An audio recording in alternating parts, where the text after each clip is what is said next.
الحمد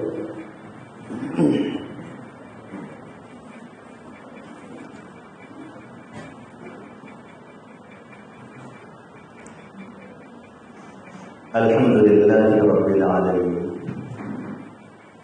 والصلاة والسلام على سيدنا ومولانا محمد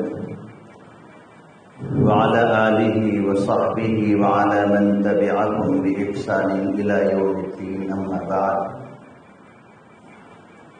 فقد قال الله تبارك وتعالى في كلامه المجيد والفرقان الحميد: أعوذ بالله من الشيطان الرجيم. بسم الله الرحمن الرحيم. أم كنتم شهداء إذ حضر يعقوب الموت إذ قال لبنيه ما تعبدون من بعدي قالوا نعبد إلهك وإله آبائك إبراهيم وإسماعيل وإسحاق إلها واحدا ونحن له مسلمون. صدق الله العظيم. وقال النبي صلى الله عليه وسلم في حديثه: كل مولود يولد على الفطرة فأبواه يهودانه أو ينصرانه أو يمجسانه. وقال في حديث آخر: كلكم راع وكلكم مسؤول عن رعيته. صدق الله مولانا العظيم وصدق رسوله النبي الكريم ونحن على ذلك لمن الشاهدين والشاكرين والحمد لله رب العالمين. بزرگان محترم، مدرسہ تعلیم کا عمرواڑہ کی ذمہ دار اور ٹرسٹی حضرات اور حضرات اساتذہ اور علماء کرام، آپ کی اس بستی میں جمعہ کے بیان کے لیے تو وقتاً فوقتاً آنا ہوتا تھا، لیکن مدرسے کی تعلیم دیکھنے کا اور جلسے میں پروگرام میں شرکت کا یہ پہلا موقع ہے. میں سچے دل سے یہ عرض کر رہا ہوں کہ طلبہ اور طالبات نے اپنے اپنے جو پروگرام پیش کیے ہیں اور اسی طریقے سے ہمارے عزیز طالب علم نے حفظ قرآن کریم کی تکمیل جو کی ہے، اس سے بے حد مسرت ہوئی، بے حد خوشی ہوئی. اس سے اساتذہ کی محنتوں کا پتہ چلتا ہے. ماشاءاللہ طلباء نے جو ناظرہ پیش کیا ہے وہ بھی بہت صحت کے ساتھ پیش کیا، اور جس طالب علم نے تکمیل حفظ قرآن کریم کی سعادت حاصل کی ہے، ماشاءاللہ میں تو یہ سمجھ رہا تھا کہ یہ کسی دارالعلوم میں پڑھتے ہوں گے اور وہاں سے ان کو اٹھا کے یہاں اٹھا کر لایا گیا ہوگا، لیکن پتہ چلا کہ انہوں نے اسی دارالعلوم میں اسی تعلیم گاہ میں تعلیم حاصل کی.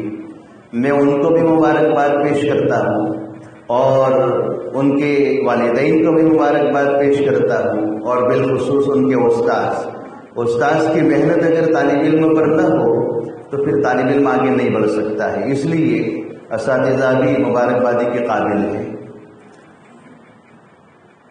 میں نے جو آیت کریمہ اور حدیث جو پڑھی ہے، اس پر تھوڑی سی بات کرنے کا ارادہ کیا ہے، لیکن میری اس پوری گفتگو کے مخاطب یہ چھوٹے نابالغ بچے نہیں ہیں. نابالغ بچہ کسی چیز کا مخاطب نہیں ہوتا ہے. اگر اس کی طرف سے کوئی غلطی ہو جائے تو بھی معاف کر دیا جاتا ہے، بندے بھی معاف کرتے، اللہ بھی معاف کرتا ہے. اس لیے یہ چھوٹے جتنے بھی نابالغ بچے میرے سامنے ہیں وہ اس میری بات کے اور گفتگو کے وہ مخاطب نہیں ہیں.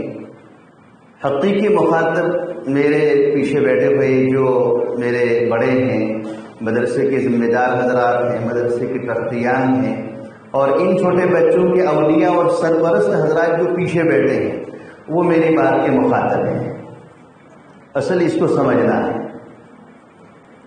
دیکھیے، اللہ تبارک و تعالیٰ نے ہمیں بے شمار نعمتوں سے نوازا ہے. اللہ کی نعمتیں ہم پر بارش کے قطروں کی طرح برستی ہے، اور ستاروں کی تعداد کے برابر، زمین کے مٹی کے ذرات کے برابر۔ وَإِن تَعُدُّوا نِعْمَةَ اللَّهِ لَا تُحْصُوهَا، اگر اللہ کی نعمت کو تم شمار کرنا چاہو تو شمار نہیں کر سکتے ہو۔ بے شمار نعمتوں سے اللہ نے نوازا ہے، پورا جسم اس کا نعمت ہے، اللہ کی طرف سے عطا کیا ہوا، اور اس جسم کے اندر بھی اللہ نے بے شمار نعمتیں رکھی ہیں۔ آنکھ ایک نعمت ہے، کان نعمت ہے، زبان نعمت ہے، ہاتھ پاؤں نعمت ہے، دل و دماغ نعمت ہے، اور جسم کے اندر جتنے بھی اعضاء اللہ نے فٹ کیے ہیں یہ سارے اعضاء اللہ کی طرف سے دی ہوئے بہت بڑی نعمت ہے۔ اور ان نعمتوں کی قدر حقیقی معنی میں وہ جانتا ہے کہ جو ان نعمتوں سے محروم ہو۔ آنکھ کی نعمت کتنی بڑی نعمت ہے، اس کی قدر کتنی ہے، وہ شخص پہچان سکتا ہے جو آنکھ کی نعمت سے محروم ہو۔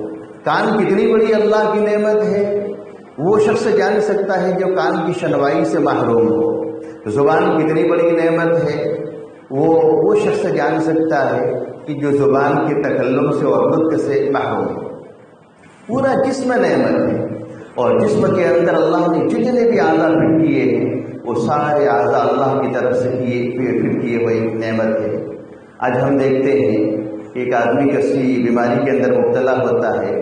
آج کل کڈنی کی بیماری عام طور پر لوگوں کو لاحق ہو جاتی ہے، شوگر کی بیماری لاحق ہو جاتی ہے، کڈنی کی بیماری لاحق ہو جاتی ہے۔ تو کبھی نوبت کڈنی کی ٹرانسفر کی آتی ہے، کڈنی ٹرانسفر کی نوبت آ جاتی ہے۔ ایک کڈنی ٹرانسفر کرنے کا کتنا لاکھوں روپیہ خرچ ہوتا ہے، لاکھوں روپیہ خرچ ہوتا ہے۔ اس سے پتہ چلتا ہے کہ اللہ نے ہمیں 2 کڈنیاں جو دی ہے وہ لاکھوں روپئے کی اللہ نے فٹ کر رکھی ہے۔ آنکھ لاکھوں روپئے کی فٹ کر رکھی ہے، زبان لاکھوں روپئے کی فٹ کر، اس کی کوئی قیمت ادا نہیں کر سکتا ہے۔ اتنی بڑی بڑی نعمتوں سے اللہ نے ہمیں نوازا ہے۔ ان نعمتوں میں سے ایک بہت بڑی نعمت اللہ کی طرف سے دی جانے والی اولاد ہے۔ یہ اولاد ہمارے لیے نعمت ہے، یہ اولاد ہمارے لیے نعمت ہے۔ لیکن یاد رکھیں، کتابوں میں لکھا ہے کہ بچہ پیدا ہونے کے بعد اس کی تعلیم و تربیت کی ذمہ داری اس کے والدین پر رکھی گئی ہے۔ تعلیم و تربیت کی ذمہ داری والدین پر رکھی گئی۔ یہ صرف نہیں ہے کہ بچہ پیدا کر دیا اور اس کو جو ہے کھلا چھوڑ دیا، آزاد چھوڑ دیا اور جو اس کو کرنا ہے کرے، نہیں، والدین کے ذمے اپنی اولاد کی تربیت رکھی ہے اللہ نے، اور والدین کے ذمے یہ حق ہے، یہ فرض ہے، یہ حق ہے۔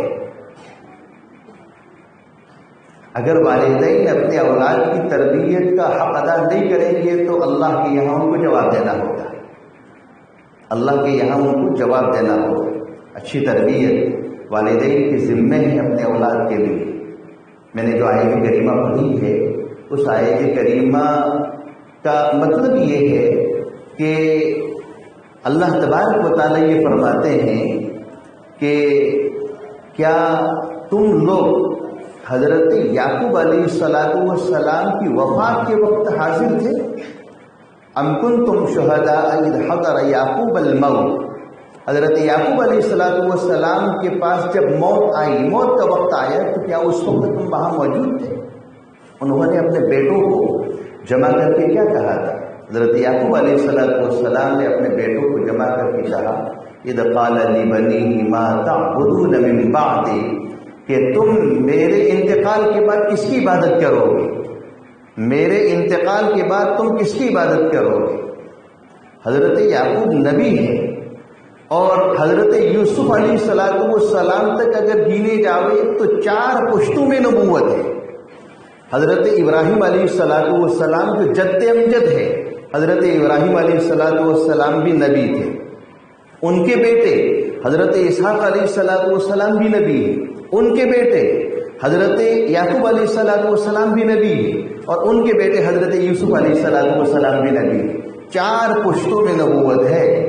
4 پشتوں میں نبوت کے بعد تو مطمئن ہو کر بیٹھ جانا چاہیے تھا کہ بھئی ہماری 4 پشتوں میں نبوت چلی آ رہی ہے تو ہمارے بچے کوئی بھٹک نہیں جائیں گے، ہمارے بچے کوئی آوارہ نہیں ہو جائیں گے، ہمارے بچے کوئی رگڑ پٹی کرنے والے نہیں ہو جائیں گے، ہمارے بچے تو راہ پر رہیں گے، راستے پر رہیں گے، مطمئن ہو کر بیٹھ جانا چاہیے تھا۔ لیکن حضرت یعقوب علیہ السلام نے اپنی وفات کے وقت یہ ذمہ داری سمجھی، یہ احساس ان کے دل میں یہ پیدا ہوا۔ انہوں نے اپنے بیٹوں کو جمع کیا اور جمع کرنے کے بعد پوچھا کہ میرے انتقال کے بعد تم کس کی عبادت کرو گے؟ میرے انتقال کے بعد تم کس کی عبادت کرو گے؟ تو حضرت یعقوب علیہ السلام کے جواب میں بیٹوں نے یہ کہا، نعبد الہک و الہ آبائک ابراہیم و اسماعیل و اسحاق الہ واحد ونحن لہ مسلمون۔ ہم آپ کے معبود کی اور آپ کے آباء و اجداد اور باپ دادوں کے معبود کی عبادت کریں گے۔ باپ دادا کون ہیں؟ حضرت ابراہیم، حضرت اسماعیل، حضرت اسحاق، ان سب کے جو معبود تھے ان کے معبودوں کی ہم عبادت کریں۔ پھر بیٹوں نے کہا کہ وَنَحْنُ لَهُ مُسْلِمُونَ، ہم مسلمان ہیں، اسلام پر اپنی زندگی گزاریں گے، آپ کو فکر کی ضرورت نہیں ہے۔ علماء نے لکھا ہے کہ حضرت یعقوب علیہ السلام کو کتنی فکر لاحق ہوئی کہ اولاد کہیں آوارہ نہ ہو جائے، اولاد کہیں ادھر ادھر بھٹک نہ جائے۔ تین پشتوں میں، اور حضرت یوسف کو اگر گنے تو چار پشتوں میں نبوت ہے، لیکن 4 پشتوں میں نبوت کے بعد مطمئن ہو کر نہیں بیٹھے ہیں، بلکہ یہ فکر دامنگیر ہوئی ہے، ان کو یہ احساس ہوا، اولاد کی تعلیم و تربیت اور ان کی دینی تربیت کا احساس ہوا، فوراً جمع کیا۔ آج ہماری نسلوں میں اگر علماء ہو تو بہت غنیمت ہے، اور علماء نہ ہو تو ہمیں اپنے نسلوں کے اندر علماء پیدا کرنے کی ضرورت ہے، اور ہمیں اپنی نسلوں کے مستقبل کو سنوارنے کی ضرورت ہے۔ نسلوں کا مستقبل یہ نظر آتا ہے کہ کہیں ایسا نہ ہو کہ ہماری نسلوں کا مستقبل بگڑ جائے، ہماری نسلیں ہمارے ہاتھوں سے نکل جائیں اور ہمارے یہ بچے ہمارے ہاتھوں سے نکل جائیں۔ ایسے قوانین نافذ کیے جا رہے ہیں، ایسی وہ تعلیم کے اندر تبدیلیاں لائی جا رہی ہے کہ ہمارے بچے مولانا علی میاں صاحب رحمۃ اللہ علیہ کے کہنے کے مطابق فکری ارتداد کے شکار ہو سکتے ہیں۔ ارتداد کئی طرح کے ہیں، ارتداد عقائد کا ہوتا ہے، ارتداد عقائد کا ہے تو ایمان سے ہی نکل جائے گا۔ اگر کسی کا ایمان گیا تو پھر وہ تو یہ جہنمی ہے۔ اس لیے عقائد کا ارتداد تو اس کو ایمان سے نکال دے گا۔ عملی ارتداد کا مطلب یہ ہے کہ ہم جو کام کرتے ہیں، ہمارا جو عمل ہے، وہ عمل کیا اسلامی تعلیمات سے میل کھاتا ہے، اسلامی تعلیمات سے جوڑ اس کا بیٹھتا ہے؟ ہمارا رہن سہن ہے، ہمارا اٹھنا بیٹھنا ہے، ہمارا معاشرہ ہے، ہماری شادیوں اور اسی طریقے سے تقریبات کے ہمارے جو پروگرام ہوتے ہیں وہ اسلامی تعلیمات کے مطابق ہے؟ اگر اسلامی تعلیمات کے مطابق ہے تو ہمیں شکر ادا کرنا چاہیے، اور اسلامی تعلیمات کے مطابق نہیں ہے تو ہمیں اسلامی تعلیمات کے مطابق ہمیں اپنے اعمال کو کرنے کی ضرورت ہے۔ عملی ارتداد سے آدمی پہنچتا ہے آگے ایمانی ارتداد، عقائد کی ارتداد، اور حضرت نے لکھا ہے کہ ایک ارتداد فکری ارتداد ہے۔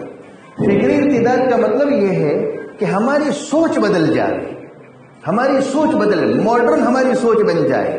اسلامی تعلیم اور اسلام کا اگر کوئی اسلام کی اگر تعلیم پیش کی جائے اور اسلام کی کوئی بات پیش کی جائے تو ہماری سوچ بدل جاتی ہے، اور کہتے ہیں کہ بھئی یہ تو آج سے 1400 سال پہلے کی بات تھی، 1400 سال پہلے کی بات تھی۔ ارے 1400 سال پہلے کی باتیں ریسرچ کر کے آج اسلامی تعلیم کو سمجھنے کی کوشش کی جا رہی ہے۔ 1400 سال پہلے جو بات کہی گئی تھی اس بات کو آج ریسرچ کر کے کہ اسلام کی حقانیت کو، اسلام کی سچائی کو پیش کیا جا رہا ہے۔ ایک بات ذہن میں آئی، جیسے احادیث کی کتابوں میں آتا ہے کہ اگر کسی برتن کے اندر کتے نے منہ ڈال دیا، اگر کسی برتن میں پانی ہے، دودھ ہے یا کوئی مشروب ہے اور برتن میں کتے نے منہ ڈال دیا ہو تو اس برتن کے اندر جو چیز ہے اس کو پہلے بہا دینے کا حکم دیا ہے. اور پھر مختلف روایت ہے، مختلف احادیث ہے. ایک حدیث میں یہ ہے کہ 7 مرتبہ دھو اور 8ویں مرتبہ اس کو مٹی سے مانجو، اور ایک میں یہ ہے کہ 6 مرتبہ دھو اور 7ویں مرتبہ 1 مرتبہ اس کو مٹی سے مانجنا. بہرحال میں تو کہہ رہا ہوں کہ 1 مرتبہ مٹی سے مانجنے کا حکم دیا گیا ہے. کیوں مٹی سے مانجنے کا حکم دیا گیا ہے؟ مٹی سے مانجنے کا حکم اس لیے دیا ہے کہ کتا جب منہ ڈالتا ہے اندر تو اس وقت اس کے لعاب سے کچھ ذرات برتن کے اندر منتقل ہوتے ہیں، برتن کے اندر آتے ہیں، اور وہ ذرات چاہے واشنگ پاؤڈر ہو، صابن ہو یا کہ اور کوئی کیمیکل ہو، کسی بھی کیمیکل واشنگ پاؤڈر اور صابن کے ذریعے وہ ذرات ختم نہیں ہوتے، بلکہ ان ذرات کو ختم کرنے کے لیے اور مارنے کے لیے مٹی استعمال کرنی پڑتی ہے. مٹی استعمال کرتے ہیں تو اس کے ذریعے وہ مرتے ہیں. اس لیے آپ علیہ الصلوۃ والسلام نے مٹی سے مانجنے کا حکم دیا ہے تاکہ وہ ذرات باقی نہ رہے. اور اسلام اور سائنس ایک کتاب ہے، اس کے اندر یہ ساری باتیں لکھی. اچھا، ابھی آج کل جو کتا کسی کو کاٹ جائے تو کتا کاٹنے کے بعد اس کے جو انجیکشن کے کورس ہوتے ہیں مختلف، اس کے جو 7 دن کا کورس ہوتا ہے، تو اس کورس کے لیے انجیکشن جو بنایا جاتا ہے وہ انجیکشن کے اندر مٹی کی ذرات ہوتے ہیں، مٹی کی ذرات ہوتے ہیں. تو بہرحال میں تو عرض ہی کر رہا تھا کہ ہمارا فکری ارتداد اتنا بڑھ گیا ہے کہ اگر ہمارے سامنے اسلامی کوئی تعلیم پیش کی جاتی ہے تو فوراً ہمارا جوان یہ کہنے لگتا ہے کہ آج سے 1400 سال پہلے کی یہ بات تھی. ارے 1400 سال پہلے کی بات تھی، لیکن ریسرچ کر کے تو دیکھ تو کہ 1400 سال پہلے کہی ہوئی یہ بات آج بھی سائنسدان اس کی سچائی اور حقانیت کو ثابت کر رہے ہیں. تو عرض کر رہا تھا کہ ہمیں اپنے نسلوں کے مستقبل کی فکر کرنے کی ضرورت ہے، ہمیں اپنے نسلوں کے اندر علماء پیدا کرنے کی ضرورت ہے. حضرات مفسرین نے لکھا ہے کہ حضرت یعقوب علیہ السلام اور حضرت یوسف علیہ السلام کے درمیان جو جدائی ہوئی، دونوں کے درمیان جو جدائی ہوئی تو ایک لمبا عرصہ جدائی رہی، اور اسی جدائی اور اسی فراق میں حضرت یعقوب علیہ السلام اتنا روتے تھے کہ رو رو کر ان کی آنکھیں سفید ہو گئی تھی، ان کی آنکھوں کی بینائی چلی گئی تھی. پورا سورہ یوسف کے اندر یہ واقعہ موجود ہے. ان کی آنکھیں سفید ہو گئی تھی، آنکھوں کی بینائی چلی گئی تھی. لیکن جب ایک وقت آیا اور اللہ تبارک و تعالیٰ نے حضرت یوسف علیہ السلام کو مصر کا تخت نشین بنایا، بادشاہ بنایا، اور حالات ایسے آئے کہ حضرت یعقوب علیہ السلام اور بھائی لوگ ملاقات کے لیے وہاں پہنچے. حضرت یعقوب علیہ السلام اور ان کے بیٹے جتنے تھے وہ سارے ملاقات کے لیے حضرت یوسف کے پاس پہنچے مصر. تو حضرت یوسف نے پہلا سوال کیا، بہت پتے کی بات ہے، بہت بہترین بات ہے. سوال کیا کہ والد محترم، میری جدائی میں آپ اتنا کیوں روئے؟ میری جدائی میں آپ اتنا کیوں روئے؟ اور رو رو کر آپ کی بینائی آنکھوں کی چلی گئی، رو رو کر آپ کی آنکھوں کی روشنی اور آپ کی بینائی چلی گئی، اتنا کیوں روئے؟ مقدر میں ہوگا تو دنیا میں ملاقات ہو جاتی، اور اگر مقدر دنیا میں ملاقات کا نہ ہو تو پھر آخرت میں جنت میں تو ملاقات ہونے ہی والی تھی. اس میں رونے کی کیا ضرورت تھی؟ یہ حضرت یوسف علیہ السلام نے اپنے والد سے سوال کیا، رونے کی کیا ضرورت تھی؟ تو حضرت یعقوب علیہ السلام نے جو جواب دیا ہے وہ ہم سب کے لیے مشعل راہ ہے. جواب یہ دیا تھا کہ بیٹا میں تمہاری جدائی میں نہیں رویا ہوں، میں تمہاری جدائی میں نہیں رویا ہوں، میں تو اس لیے رویا ہوں کہ تم جس وقت مجھ سے جدا ہوئے تھے اس وقت تمہاری عمر چھوٹی تھی، تم سمجھدار نہیں تھے، تمہاری عمر چھوٹی تھی. مجھے فکر لاحق تھی کہ اس چھوٹی عمر میں اگر تم کسی آوارہ قسم کے لوگوں کے ہاتھ چلے جاتے اور آوارہ قسم کے ہتھے سے چڑھ جاتے تو تمہارا ایمان سلب ہو جاتا، وہ تم کو اپنے جیسا بنا لیتا. مجھے تمہارے بچپن پر رحم آتا تھا، مجھے تمہارے بھٹک جانے کا اندیشہ تھا، مجھے تمہارے گمراہ ہو جانے کا اندیشہ تھا. تمہاری جدائی میں نے ایک آنسو نہیں بہایا ہے، تمہاری جدائی میں نے ایک آنسو بھی نہیں بہایا ہے. جو میں نے آنسو بہائے اس لیے کہ تم چھوٹے تھے، ناسمجھ تھے اور بے سمجھ تھے.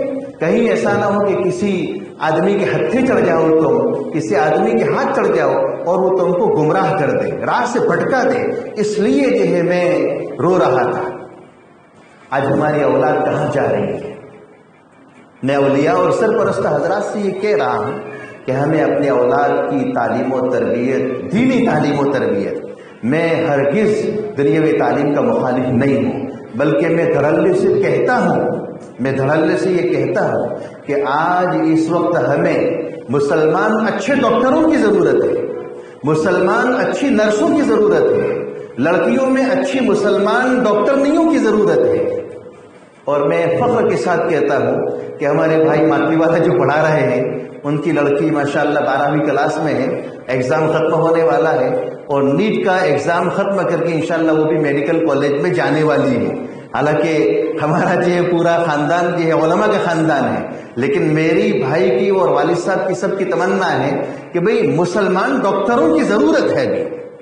اس لیے میں دنیاوی تعلیم کا مخالف نہیں ہوں. دنیاوی تعلیم اعلیٰ سے اعلیٰ اپنے بچوں کو دلائے، لیکن اسلامی ماحول میں رہ کر. ہمارا بچہ بھٹک نہ جائے، ہمارا بچہ عقائد کا مرتد نہ ہو جائے، عقائد کے اعتبار سے مرتد نہ ہو جائے، عملی اعتبار سے مرتد نہ ہو جائے، فکری ارتداد کا شکار نہ ہو جائے. ہمیں اپنے بچوں کی تعلیم و تربیت کی طرف توجہ دینے کی خاص ضرورت ہے. یہ والدین کے ذمہ حق ہے. اگر والدین یہ حق ادا کرتے ہیں تو آخرت میں ان کا چھٹکارا ہوگا. والدین اپنے بچوں کی تعلیم و تربیت کا حق ادا کرتے ہیں تو آخرت میں ان کا چھٹکارا ہوگا. اور والدین نے اگر اپنے بچوں کی دینی تعلیم و تربیت کا حق ادا نہیں کیا ہے اور ان کو آوارہ چھوڑ دیا ہے تو قیامت کے دن پوچھ ہوگی. قیامت کے دن ان سے پوچھا جائے گا، کلکم راع وکلکم مسئول عن رعیتہ. تم میں ہر آدمی ذمہ دار ہے اور ہر ذمہ دار آدمی سے اپنے ماتحتوں کے متعلق پوچھا جائے گا. ہر آدمی ذمہ دار ہے اور ہر ذمہ دار سے اپنے ماتحتوں کے متعلق پوچھا جائے گا. باپ ہے تو باپ سے اپنے اولاد کی تعلیم و تربیت کے متعلق پوچھا جائے گا. استاد ہے تو استاد سے شاگردوں کی تعلیم و تربیت کے متعلق پوچھا جائے گا. اگر عورت ہے تو عورت نے اپنے شوہر کے حقوق کتنے ادا کیے ہیں پوچھا جائے گا. شوہر ہے تو شوہر نے اپنی عورت کے کتنے حقوق ادا کیے. ہر ایک آدمی سے اپنے ماتحتوں کے حقوق کے متعلق پوچھا جائے گا. اس لیے والدین سے اپنی اولاد کی تعلیم و تربیت کے تعلق سے پوچھا جائے گا آخرت میں. اگر حق ادا کیا ہے تو بہت اچھا ہے، حق ادا نہ کیا ہو تو ان کا قدم آگے نہیں بڑھ سکتا ہے، جواب دینا ہوگا. ایک حدیث کے اندر نبی اکرم صلی اللہ علیہ وسلم ارشاد فرماتے ہیں کہ والد کی طرف سے اپنی اولاد کو دیے جانے والے تحفوں میں، والد کی طرف سے اپنی اولاد کو دیے جانے والے تحفوں اور ہدیوں میں سب سے بہترین ہدیہ اس کو اچھی تعلیم اور اعلیٰ اخلاق سکھانا ہے. پیسہ نہیں دے گا چل جائے گا، مادی چیز نہیں دے گا چل جائے گا، لیکن ہمارا بچہ ایک مثالی تربیت والا بنے، مثالی اس کی تربیت ہو. والدین اپنے بچوں کی دینی تعلیم و تربیت کریں، مثالی تعلیم و تربیت ہونی چاہیے. حضرات علماء نے لکھا ہے کہ ایک واقعہ ایک قصہ ہے کہ انگریزوں کا زمانہ تھا. ایک چور نے کسی دکان کے اندر ڈاکہ ڈالا، ڈاکہ ڈال کر دکان کے مالک کو قتل کر دیا. مقدمہ انگریز کی عدالت میں گیا. انگریز کی عدالت میں گیا تو ساری چیزوں کی سنوائی کے بعد قتل ثابت ہو گیا. قتل ثابت ہو گیا کہ اس نے دکان کے مالک کو قتل کیا ہے، مال بھی لوٹا ہے اور دکان کے مالک کو بھی قتل کیا ہے. تو اس کے لیے پھانسی کی سزا ہو گئی. انگریزوں میں یہ قاعدہ تھا، آج تو قتل کرو اور پہ پھانسی کی سزا نہیں ہوتی. قاتل دندناتے پھرتے ہیں، ظالم دندناتا پھرتا ہے، اور مظلوم اپنے انصاف کی دہائیاں دے رہا ہے. ظالم دندناتا پھرتا ہے اور مظلوم اپنے انصاف کی دہائیاں دے رہا ہے، انصاف کے لیے بھٹکتا ہے، کورٹ کے چکر کاٹتا ہے. تو کسی نے قتل کر دیا تو انگریزوں میں یہ قانون تھا عدالت میں، ہمارے یہاں ملک یہ ہے، ملک کا واقعہ ہے، پھانسی کی سزا. تو اس کے لیے پھانسی کی سزا ہو گئی. جج نے پھانسی کی سزا سنائی کہ فلاں دن پھانسی ہوگی اس کو. ایک دن پہلے اس سے پوچھا گیا کہ تمہاری آئندہ کل پھانسی ہونے والی ہے تو تم اپنی آخری تمنا کیا رکھتے ہو؟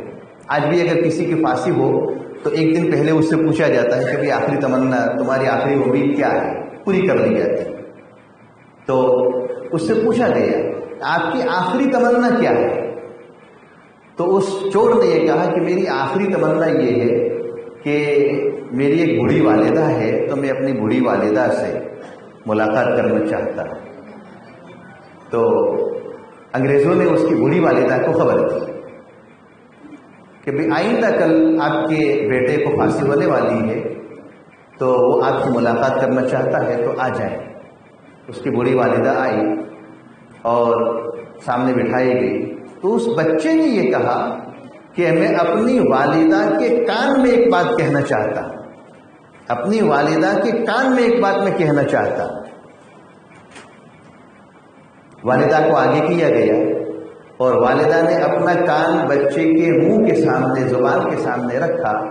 بچے نے اپنے اوپر نیچے کے دونوں دانت کے درمیان کان دبا کر والدہ کا کان کاٹ دیا. والدہ کا کان کاٹ دیا، چبا گیا وہ.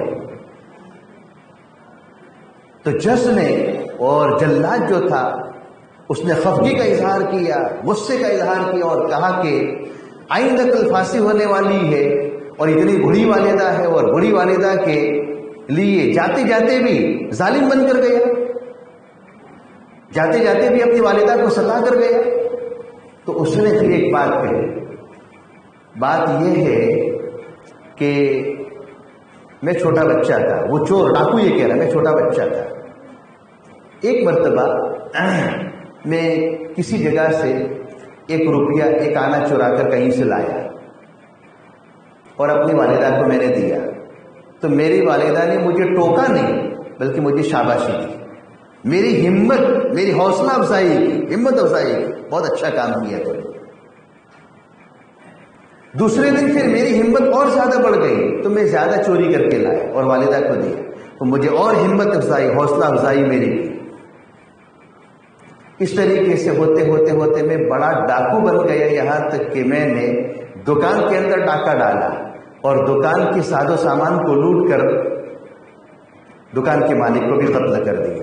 اگر میری والدہ میرے بچپن کے زمانے میں اور والدہ اپنی جوانی کے زمانے میں جس وقت میں 1 آنا چرا کر لے آیا تھا، اگر اسی وقت مجھے ٹوکتی، ڈانٹتی اور مجھے یہ کہتی کہ جہاں سے یہ لے آیا ہے وہی واپس کر دو، تو میں آج اتنا بڑا ڈاکو نہ بنتا. آج اتنا بڑا جو ڈاکو بنا ہوں، ڈاکو اس لیے بنا ہوں کہ بچپن میں میری والدہ نے میری اچھی تربیت نہیں کی. اگر میری والدہ بچپن کے اندر میری اچھی تربیت کرتی تو میں اتنا بڑا ڈاکو نہ بنتا، میری ہمت نہ بڑھتی، میرے حوصلے نہ بڑھتے. میری والدہ نے میری ہمت اور میرے حوصلے بڑھائے. تو میں تو عرض یہ کر رہا ہوں کہ ہمیں اپنے یہ نونہال ہیں، یہ چھوٹے بچے ہیں، بالکل کوری سلیٹ ہیں، ان کا دماغ بالکل کورا ہے. ہمیں اپنے بچوں کو اسلامی تعلیم و تربیت سے آراستہ کرنے کی ضرورت ہے. ہمارا گھر کا ماحول اسلامی تعلیمات کے اندر رنگا ہوا، گھر کا ماحول اسلامی تعلیمات کے اندر رنگا ہوا. ہمارا پیسہ اگر خرچ ہو تو ہمارے بچوں کی تعلیم و تربیت کے پیچھے خرچ ہو. ہمارا پیسہ اگر خرچ ہو تو ہمارے بچوں کی تعلیم و تربیت کے پیچھے خرچ ہو. ہمارا پیسہ ادھر ادھر بچوں کی عیاشی کے لیے خرچ نہ ہو. بچے عیاشی کریں گے، بچے ادھر ادھر گھومیں گے تو یہ عیاش بن جائیں گے. بڑے ہو کر اتنے عیاش بنیں گے، اتنے عیاش بنیں گے اور اتنا ان کا خرچ آئے گا کہ والدین کو اس وقت بھی افسوس ہوگا، افسوس کا اظہار کرنا پڑے گا، کاش کہ بچپن کے اندر ہاتھ کھینچ لیتے، بچپن کے اندر ان کو روک لیتے تو یہ آج نوبت نہ آتی۔ ہمارا پیسہ بچوں کی تعلیم و تربیت کے پیچھے خرچ ہو، عیاشی کے لیے نہ ہو، موبائل فون کے لیے نہ ہو، بائک کے پیچھے ہمارا پیسہ خرچ نہ ہو، گاڑیوں کے پیچھے ہمارا خرچ نہ ہو، پیسہ کھلانے پلانے کے لیے زیادہ پیسہ ہمارا خرچ نہ ہو، تعلیم و تربیت کے پیچھے۔ فروخ بہت بڑے آدمی گزرے ہیں، بہت بڑے مجاہد تھے، فروخ مدینہ منورہ کے اندر مجاہد تھے۔ وہ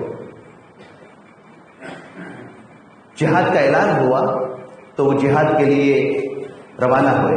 جس وقت روانہ ہوئے تو ان کی بیوی حاملہ تھی۔ روانہ ہوتے وقت 30,000 دینار، آج کے حساب سے لاکھوں اور کروڑوں روپے ہو جائیں گے، 30,000 دینار اپنی بیوی کو دے کر گئے اور یہ کہا کہ دیکھو میں تو جہاد میں جا رہا ہوں، اور جہاد میں آدمی جب جاوے تو پتہ نہیں واپس کب آئے گا، اور واپس آتا بھی ہے یا نہیں آتا ہے، شہید ہو جاتا ہے، کچھ نہیں کہہ سکتے۔ یہ 30,000 دینار میں دے کر جاتا ہوں، تمہارے پیٹ میں جو حمل ہے، بچہ پیدا ہوگا، اس بچے کی تعلیم و تربیت کے پیچھے یہ پیسہ خرچ کرنا۔ چنانچہ وہ تو جہاد میں چلے گئے۔ جہاد میں جانے کے بعد بچے کی پیدائش ہوئی، بچہ بڑا ہوا، یہاں تک کہ سمجھدار ہو گیا۔ مدینہ منورہ کے اندر بڑے بڑے محدثین اور بڑے بڑے علماء وہاں موجود تھے، تو والدہ نے اپنے اس بچے، چھوٹے سے بچے کو، ان کا نام رکھا تھا ربیعہ، ان کا نام تھا ربیعہ، اور بعد میں ان کے نام کے ساتھ رائے لگا دیا، ربیعۃ الرائے۔ امام مالک رحمۃ اللہ علیہ کے استاذ ہے۔ ربیعۃ الرائے اس لیے کہتے ہیں کہ وہ اپنی رائے زیادہ پیش کرتے تھے، اس لیے ان کو ربیعۃ الرائے کہنے لگے۔ تو جب وہ جوان ہوئے تو مدینہ منورہ کے اندر بڑے بڑے محدثین اور علماء موجود تھے، تو ان کی خدمت میں اور ان کی مجلس کے اندر والدہ بھیجنے لگی، کہا کہ وہاں جاؤ اور ان کی مجلس میں بیٹھو، حدیث کا علم حاصل کرو، دین کا علم حاصل کرو۔ اس طریقے سے بیچتی رہی، بہت اچھی طریقے سے پورا علم حاصل کر لیا۔ اس کے بعد پھر وہ خود پڑھانے کے لیے بیٹھ گئے، 30 سال مکمل ہوئے، یا تقریباً 27 سال مکمل ہوئے۔ 27 یا 30 سال کے بعد وہ فروخ جو جہاد میں گئے تھے واپس آئے تو مدینہ منورہ کا پورا نقشہ بدل گیا تھا، گلیوں کا نقشہ بدل گیا تھا، مکانات کے نقشے بدل گئے تھے۔ حیران ہوئے کہ میرا مکان کہاں ہے؟ تھک ہار کر تلاش کر کے ایک جگہ پر بیٹھ گئے۔ پھر سوچتے یہ تھوڑا خیال آیا کہ شاید میرا مکان اس گلی کے اندر ہے۔ اس گلی کے اندر پہنچے تو اندازہ ہوا کہ یہی میرا مکان ہے۔ آدمی جب کہیں جاتا ہے اور اپنے وطن آتا ہے تو اس کو اندازہ ہوتا ہے کہ یہی میرا مکان ہے۔ تو اندر گئے، مکان میں داخل ہوئے تو یہ 30 سال یا 27 سال کا نوجوان جو ربیعہ ماں کے پیٹ میں تھے، وہ اندر مکان میں تھے۔ دروازہ کھولا اور کھول کر سیدھے وہ اپنے مکان میں داخل ہو گئے۔ تو وہ اندر ربیعہ بیٹا موجود تھا، تو ایک دم وہ بھڑک گئے اور کہا کہ یہ اجنبی شخص جو ہے میرے گھر کے اندر اجازت کے بغیر کیسے آ گیا؟ میری والدہ یہاں موجود ہے اور اجنبی شخص کیسے آ گیا؟ تو اندر سے والدہ نے اپنے شوہر کی آواز کو سن لیا، اور عورت اپنے شوہر کی آواز پہچانتی ہے، تو بہرحال پہچان لیا، تو اندر سے آواز دی، کہا کہ ربیعہ تکرار نہ کرو، بحث نہ کرو، یہ تمہارے والد ہیں، ان کو اندر آنے دو۔ چنانچہ اندر آئے۔ اندر آنے کے بعد پھر علیہ السلام ہوا، بیٹھے۔ پھر رات کا وقت ہوا تو فروخ نے اپنی بیوی سے پوچھا کہ میں تم کو 30,000 دینار جو دے کر گیا تھا تو اس کا کیا ہوا؟ تو بیوی نے یہ کہا کہ آپ کو اس کا جواب کل مل جائے گا، ابھی آرام سے سو جاؤ۔ چنانچہ صبح فجر کی نماز کے لیے اٹھے تو جاتے ہوئے بیوی نے اپنے شوہر سے کہا کہ نماز پڑھ کر مسجد نبوی کے اندر نماز پڑھ کر گھر واپس مت آنا، بلکہ وہاں حدیث کی تعلیم کے اور حدیث کے درس کے حلقے لگتے ہیں، تو ان حلقوں کا ذرا گشت کرنا، چکر لگانا۔ چنانچہ نماز پڑھ کر وہ گشت کرنے لگے، چکر لگانے لگے، اور سب سے بڑا حلقہ جو تھا جس کے اندر امام مالک رحمۃ اللہ علیہ، سفیان ثوری اور سفیان ابن عیینہ جیسے بڑے بڑے محدثین بیٹھے ہوئے تھے، اس حلقے کے اندر سب سے بڑا حلقہ تھا، اس حلقے کے اندر جا کر بیٹھ گئے۔ تھوڑی دیر ہوئی تو وہی اپنا بیٹا جن کی کل زیارت ہوئی تھی، وہی اپنا بیٹا آیا اور آ کر کے مسند پر بیٹھے اور بڑے سمجھے شان سے حدیث کا درس دینے لگے۔ درس دے کر کے فارغ ہوئے تو وہ خوشی کے مارے گھر آئے اور آ کر کے بیوی سے سمجھے ہنسی میں سمجھے یہ کہا کہ ہاں میں نے وہاں سمجھے حدیث کے درس کا حلقہ دیکھا۔ تو بیوی نے کہا کہ آپ کو وہ 30,000 دینار چاہیے یا کہ یہ بیٹا چاہیے آپ کو؟ کہا کہ نہیں، مجھے تو ایسا محدث اور ایسا بیٹا چاہیے۔ کہا کہ آپ 30,000 دینار مجھے دے کر جو گئے تھے، وہ 30,000 دینار میں نے ان کی تعلیم و تربیت کے پیچھے خرچ کیا ہے، میں نے عیاشی میں اور کھانے پینے میں نہیں اڑائے ہیں۔ تو اصل بات میں یہ کہہ رہا تھا کہ ہمیں پیسہ خرچ کریں لیکن اولاد کی تعلیم و تربیت کے پیچھے پیسہ خرچ کریں۔ آج تو یہ ہوتا ہے کہ ذرا بچے نے ناظرہ قرآن ختم کر دیا تو ناظرہ قرآن ختم ہونے پر سائیکل تو پہلے ہی دے دی جاتی ہے، سائیکل تو پہلے ہی دی جاتی ہے، ناظرہ قرآن ختم پر اس کو بائک دی جاتی ہے، اور پھر ذرا حافظ ہو جاتا ہے تو اس کو اینڈرائڈ موبائل دیا جاتا ہے، اور پھر مولوی بن گیا تو مولوی بننے کے بعد تو پھر بڑے بڑے مطالبات ہوتے ہیں۔ میں سرپرستوں سے یہ کہتا ہوں کہ اپنی گھاڑے پسینے کی کمائی اور اپنا پیسہ ہے یہ بچوں کی تعلیم و تربیت کے پیچھے خرچ ہو، بچوں کی عیاشی کے پیچھے خرچ نہ ہو۔ عیاشی کا زمانہ نہیں ہے محترم بھائی اور دوستوں بزرگوں، یہ عیاشی کا زمانہ نہیں ہے۔ ہمیں احساس کی ضرورت ہے، مستقبل ہمارا جو بہت تیزی سے بدل رہا ہے اور پوری دنیا کا نقشہ اور خاص طور پر ہمارے ملک کا نقشہ بڑی تیزی سے بدلتا ہے۔ ان نسلوں کو ہمیں سنبھالنے کی ضرورت ہے۔ ان نسلوں کو اگر ہم نے نہ سنبھالا، آئندہ یہ نسلیں ہمارے ہاتھوں سے نکل جائے گی اور خون کے آنسو رونا پڑے گا۔ اخبار کے اندر پڑھتے ہیں، واٹس ایپ کے اوپر دیکھتے ہیں کہ وہ اشتہار آتا ہے کہ آج فلاں لڑکی مرتد ہو گئی اور غیر مسلم کے ساتھ اس نے شادی رچائی، کورٹ میرج ہوتا ہے۔ ہمیں پھر افسوس کرنا پڑے گا اور افسوس کے بعد پھر ہماری اولاد ہمارے ہاتھوں سے نکل جائے گی، ہاتھ نہیں آئے گی۔ اس لیے میں بڑی ذمہ داری کے ساتھ یہ بات عرض کرتا ہوں کہ اپنی اولاد کی تعلیم و تربیت کے پیچھے خاص توجہ دیں اور اپنی اولاد کی تعلیم کی فکر کریں۔ دنیاوی تعلیم کا انکار نہیں ہے، دنیاوی تعلیم ہے، دینی تعلیم کو مقدم رکھیں۔ اللہ تبارک و تعالیٰ سے دعا کرتا ہوں اللہ تبارک و تعالیٰ مدرسے کو ہر طرح کی ترقیات سے نوازے۔ اس کے پیچھے خرچ کرنے والے جتنے بھی حضرات ہیں، ٹرسٹی حضرات ہیں، ذمہ دار حضرات ہیں، اساتذہ کرام ہیں اور بچوں کے اولیاء اور سرپرست حضرات ہیں، والدین ہیں، ماشاءاللہ انہوں نے بہت اچھا تعاون کیا۔ میں ان سب کو مبارکباد پیش کرتا ہوں۔ اللہ تبارک و تعالیٰ آپ کے عطیات کو قبول فرمائے، آپ کی محنتوں کو قبول فرمائے اور کئی ہوئی باتوں کے اوپر ہم سب کو عمل کرنے کی نیک توفیق عطا فرمائے۔ وآخر دعوانا الحمدللہ رب العالمین۔